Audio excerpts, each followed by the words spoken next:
आज हम बात करने वाले हैं लग्जमबर्ग जॉब के ऊपर, क्योंकि ये इतना ट्रेंडिंग टॉपिक है। यूट्यूब पर, फेसबुक पर या फिर इंस्टाग्राम पर शॉर्ट्स वगैरह देखो, रील्स देखो, लॉन्ग वीडियो देखो, आज के टाइम पर हर कोई इसके बारे में ही बात कर रहा है। तो क्या वाकई में सबको 3 लाख 4 लाख रुपए तक का महीना मिल रहा है? तो इसके ऊपर डिस्कस करने वाले हैं और किसको मिल रहा है ये सब हम एक्सप्लेन करने वाले हैं। सबसे पहले याद रखो कि ये उनका पैकेज हो सकता है 3 लाख 4 लाख 5 लाख 7 लाख रुपए, जो डॉक्टर हों, जो इंजीनियर हों, जो एक अच्छे पोस्ट पर जा रहे हैं जॉब करने के लिए, ठीक है, उनको अच्छी खासी सैलरी मिलती है।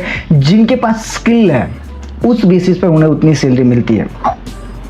तो क्या जो लेबर की कैटेगरी में जाना चाहते हैं, टाइल्स में, पत्थर में या फिर खेती बाड़ी में, तो आप इतना याद रखो, अगर आप ब्लू कॉलर जॉब में जा रहे हो तो लग्जमबर्ग के आसपास के जो देश हैं वहां से भी लोग जाते हैं वहां पर काम करने के लिए। सुबह को गए, शाम को अपने घर वापस चले जाते हैं या फिर वहां पर रह के काम करते हैं। तो वहां के जो लोकल है, आसपास के देश वाले, वो वहां पर जाते हैं। जैसे हमारे आसपास में कौन सी कंट्री है, अपना नेपाल हो गया, तो नेपाल का लोग भी कभी भी इंडिया में उस साइड से एंटर कर सकते हैं, कभी भी अपने देश में वापस जा सकते हैं। तो ऐसे ही जो लग्जमबर्ग वाली कंट्री हो गई, तो लग्जमबर्ग के आसपास जो पड़ोसी देश हैं, जो लेबर वाले काम है वो खुद आके वहां पर करते हैं लोग। तो आपको कोई क्यों हायर करेगा? तो ये जो रेशियो होता है 1000 में से 10-15 का ही रेशियो होता है जो सक्सेसफुल होते हैं, जिनको वीजा मिलता है लग्जमबर्ग में ब्लू कॉलर जॉब में। ऐसा नहीं कि सबको मिल जाता है। अगर आपके पास पर्टिकुलर कोई स्किल है तो आपको जॉब लग जाएगा। और ऐसा भी नहीं, मान के चलो अगर आप लेबर की कैटेगरी में जाते हो, आपको 2 लाख रुपए दिया जाता है, तो 40-45% का तो टैक्स है वहाँ का, गवर्नमेंट का, जो आपको हर चीज़ में टैक्सेस वगैरह आपको पे करना पड़ेगा। तो 40-45% तो आपको ऐसे ही कट जाने वाले हैं। चलो 50% पकड़ के चलो, 2 लाख सैलरी, 1 लाख ऐसे गायब हो गया, लाख रुपए बचा। उसमें भी आपका जरूरी नहीं कि हर कंपनी आपको एकोमोडेशन, रहने खाने का फ्री दे। कई सारे केसेस में देखा गया कंपनी कई बार के एकोमोडेशन आपके रहने का दे देती है, लेकिन खाने का आपको करना होता है। तो खाने का भी 10-15 हज़ार 20 हज़ार तक चला ही जाएगा। मीन्स 2 लाख रुपए कमा रहे हो तो आप बस 80 हज़ार रुपए सेव कर पाओगे।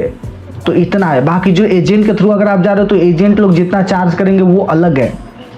तो इतना आप इतना याद रखो कि ये एक रियलिटी है लग्जमबर्ग की। बहुत अच्छी कंट्री है, अमीर देशों में आती है, बहुत पैसा है वहाँ पे। 5 लाख 10 लाख 15 लाख महीना लोग कमाते हैं। अच्छी पोजीशन पर जो लोग जाते हैं उनको एक अच्छा सा वेतन मिलता है, आपको भी मिल सकता है। तो ऐसी बात नहीं है कि जॉब नहीं मिल रहा है, लेकिन ब्लू कॉलर जॉब में 1000 में से 10-15% का रेशियो चल रहा है। मतलब 10-15% भी नहीं बोल सकते, 1000 लोगों में 10-15 लोगों को ये नौकरी मिल रही है। तो आप इतना याद रखो, अगर आप तैयारी कर रहे हो तो 2 महीना 4 महीना या फिर 1 साल भी लग जाएगा, फिर भी कोई गारंटी नहीं है कि आपको लग्जमबर्ग का जॉब मिलेगा। अगर आप किसी एजेंट को पैसा देते हो लेबर की कैटेगरी में ही जाने के लिए, तो ये इसकी भी कोई गारंटी नहीं है कि वो 3 महीने में आपको वीजा लगवाएगा, 6 महीने साल भर लगाएगा या 1.5 साल लगाएगा। इतना आप याद रखना। और पैसे 4 लाख 5 लाख जो चार्ज करते हैं एजेंट, वो अलग की बात है। तो ये है लग्जमबर्ग की रियलिटी। लेकिन फिर भी लोग जाना चाहते हैं, आप लोगों का डिमांड रहता है। आप लोग क्या है कि जो वीडियो रहती है, ज्यादा व्यूअरशिप जो आती है लग्जमबर्ग वाले कंट्री पे आती है, तो जो सामने यूट्यूबर होता है वो क्या सोचता है, चलो भाई लग्जमबर्ग पे ही वीडियो बनाए। चाहे भले ही जॉब लगने का रेशियो कम है, मैं ऐसा नहीं बोला हूं कि जॉब नहीं लगेगा, लेकिन जॉब लगेगा, लेकिन इसका रेशियो बहुत कम है। अगर मान के चलो 100 लोगों में से 10 लोगों का लगता है तो 10% का रेशियो यहाँ पे रहता है। लेकिन यहाँ पर क्या रेशियो चल रहा है, 1000 में से 10-12 का रेशियो चल रहा है। तो आप पकड़ के चलो बहुत ही कम रेशियो है। हो सकता है 1 साल का टाइम लग जाए, 1.5 साल का लग जाए, तब जाकर आपको जॉब मिले, और कोई गारंटी नहीं कि जॉब मिले आपको। अगर आपके पास पहले से गल्फ कंट्री या किसी भी देश का एक्सपीरियंस है तो मोस्टली चांसेस है कि आपका वीजा लग जाए, जॉब लग जाए। लेकिन जो नॉर्मल तरीके से जो पहली बार फ्रेशर में जाना चाहते हैं, उनकी क्या गारंटी है कि जॉब लगे? हो सकता है लक आपका साथ दे तो कुछ लोगों को जॉब भी लगा। कुछ लोग हमारी वीडियो को देख रहे हो, तो ऐसा मैं नहीं बोल रहा हूँ कि आपका जॉब लगेगा ही नहीं, लेकिन रेशियो बहुत कम है, सबका नहीं लगेगा। आपने देखा होगा बहुत सारे जितने भी लोग देखते हैं वीडियो को, बहुत सारे लोग कमेंट करते हैं भाई हमने तो इतना बार अप्लाई कर दिया, हम तो इतने टाइम से अप्लाई करें, जॉब नहीं लग रही। भाई ब्लू कॉलर जॉब का इतना है ही नहीं स्कोप, इतना नहीं स्कोप है। लेबर लोग उनको वहां भी मिल जा रहे हैं, तो आपको 4 लाख 3 लाख 2 लाख क्यों देके बुलाएगा वो?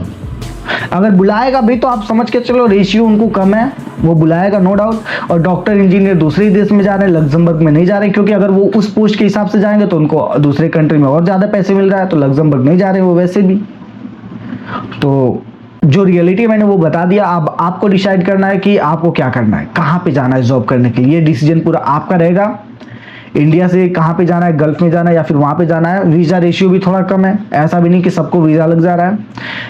ये मैं उनकी बात कर रहा हूँ जिनको वर्क वीज़ा पे जाना है। जो लोग टूरिस्ट वीज़ा पे जाते हैं उनको तो वीज़ा लग ही जाएगा, रिजेक्शन भी होता है थोड़ा बहुत, लेकिन ज़्यादा नहीं रहता है। लेकिन जो काम करने के लिए जा रहे हैं उनका वीज़ा रिजेक्शन बहुत ही हाई होता है। तो it's all depend on you कि आपको क्या करना है, डिसीजन आपको लेना है। और किसी भी देश के लिए तैयार करो तो आप उसके बारे में पहले पता कर लो कि जॉब का रेशियो क्या चल रहा है। मैं हमेशा बोलता हूँ कि मैं कोई एजेंट नहीं हूँ, ना ही मैं आपको वीज़ा दिलाऊंगा, ना ही मैं आपको जॉब दिलाऊंगा। और जो भी होता है हम ऑनलाइन बेसिस पे बात करते हैं, जो फैक्ट होता है उसके ऊपर बात करते हैं। हम बताते हैं जॉब अगर कोई कहीं निकली है तो उसके बारे में बताते हैं। अप्लाई आपको खुद से करना है, वीज़ा प्रोसीजर आपको कराना है, तो सब कुछ आपको कंप्लीट करना है। और हम लोग मैं जो है कोई वीज़ा कंसल्टेंट नहीं हूँ, ठीक है ना, मैं कोई इमिग्रेशन ऑफिसर हूँ कि आपको जॉब दिलाऊंगा या वीज़ा दिलाऊंगा। जो कुछ अपडेट हमारे पास आता है मैं आपको अपडेट देता हूँ, ठीक है, दैट्स इट।